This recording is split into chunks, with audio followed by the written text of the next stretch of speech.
Okay, so let's see if we can figure out which quadrant these points are in. And let's try to do it without having to graph them, okay? So first I'm just gonna go ahead and label my quadrants. So Q1, Q2, Q3 arrow, and Q4.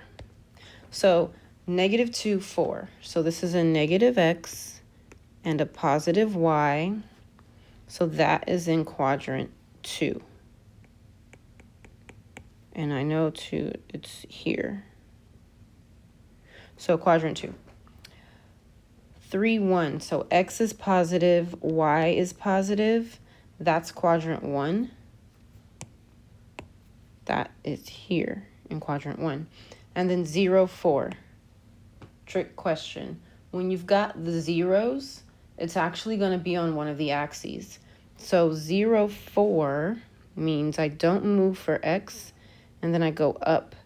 So this is actually on the y axis.